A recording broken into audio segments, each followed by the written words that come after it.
Hello again. Today's Yap session is going to be about nomading and the bad parts of being a nomad. Because I feel like being a nomad, especially a digital nomad, is being romanticized by people. What kind of people? People who haven't tried it, who haven't experienced it. So here is a breakdown for you.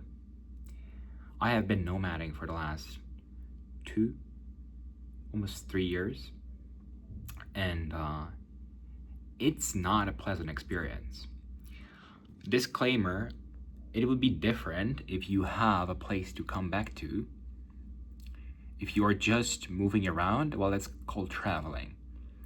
What I mean by nomad is you move out of your home place, home country, and you don't come back. Now, nomading sucks when it's done this way. Every step along the way you make is a liability. You break your bone, you're kind of GG. It's kind of over for you. Medicine exists outside in the world, that is true. Insurances exist, that is also true. But being alone is the worst part of being a nomad.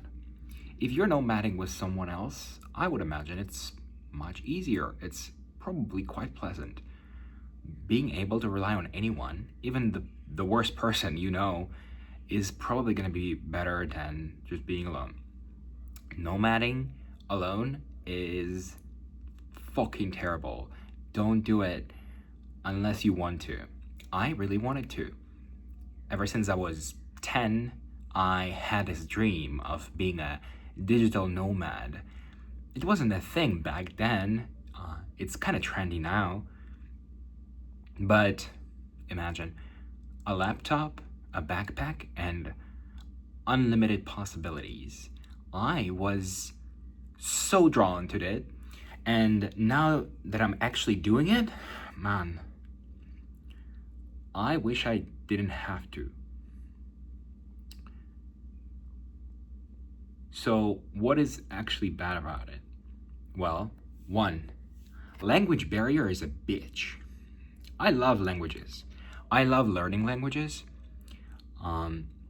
But being forced to learn a language just to communicate with people around fucking sucks.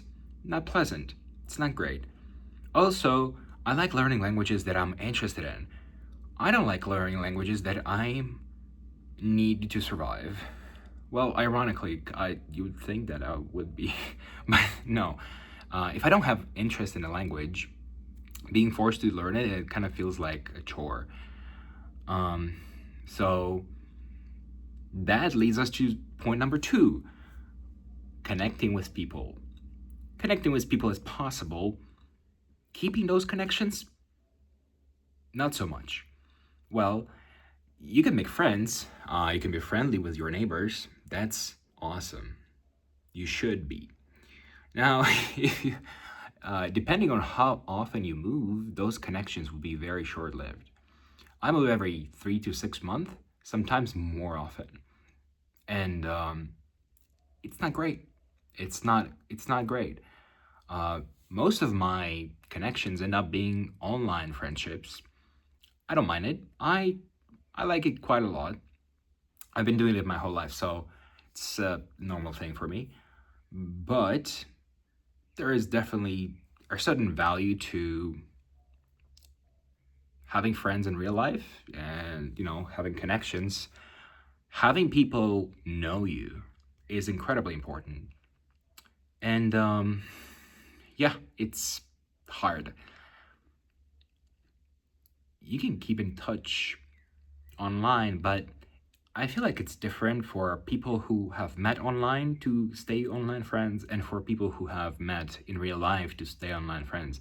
The second one is much harder, mostly because people who exist in real life, they don't really care about online life as much. which is understandable. So it's fucking hard. Um, Apart from language barriers and friendship barriers, there's also culture barriers. Um, there's common decency you can assume, but not knowing what to say, when to say it, what is okay to ask for, what is not okay to ask for, uh, a pretty big. It's a pretty big deal. Now, continuing with nomading alone, nomading alone is much harder because you also have to do everything yourself. The chores are on you. If you are a digital nomad, you'll have to do your job. You have to plan your tickets. You have to plan your stays. If you need to apply for a visa for a country you're going to, you need to plan that out. Now, let me tell you something about moving. Actually, moving is the act of moving. It's whatever. Taking flights or little rides on your car, it really doesn't matter that much. Preparing for a move, it stresses me out every time. In particular, because usually you would want, as a digital nomad, to stay as much as you can, then move out to somewhere else and stay there as much as you can. So, which what it leads us to is being at the end of your legal stay is where you have to move. I would usually take a week or 2 weeks before that to move, just to leave some breathing room. For what? For a possibility of getting fucked on immigration. That it didn't happen to me yet, but actually it did happen to me once. I wasn't allowed on a plane because my return tickets, they didn't like them. Uh, it was totally fair. I was just unaware. I was just starting out. I wasn't allowed to board a plane, so I had to go back. In a country that I was like for a day of a layover, and I ended up having to stay there for like a week till my next flight.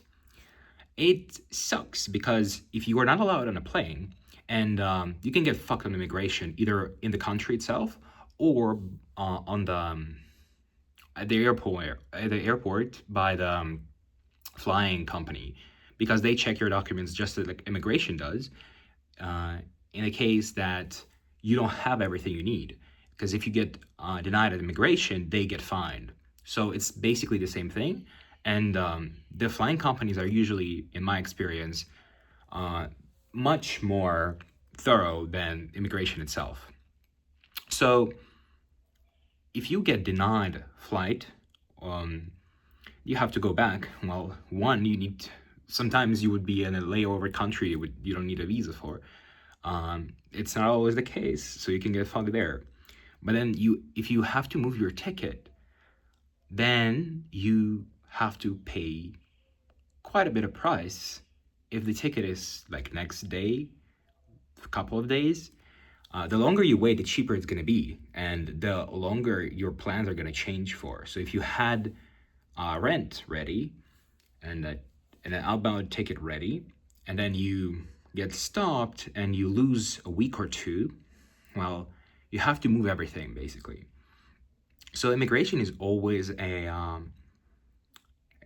part that gives me a lot of anxiety, even though I prepare pretty well. Well, not true. I I usually prepare the day before I leave, but I have everything they ask for, so it's all right. Um, and Yeah, getting fucked on immigration is not fun. On top of that, it is up to the immigration officer discretion to give you X amount of days, usually. If you look pretty, if you look nice and well groomed, I never do that. They might give you more, depending on the country and their rules. And if they do end up giving you more, it's a great thing, you might want to think, but no, you have to move your plans again. So, a big part of being a nomad that I don't like is having to plan your life. Well, you kind of have to plan your life either way, but um, having to plan your moves, fucking annoying. If I could stay at one place and not have to move, oh hell yeah, I would take it. I absolutely would. So yeah, those are three things I don't like about being a digital nomad. I hope people don't romanticize it as much. There are good things too, don't get me wrong. I enjoy it. But it fucking sucks.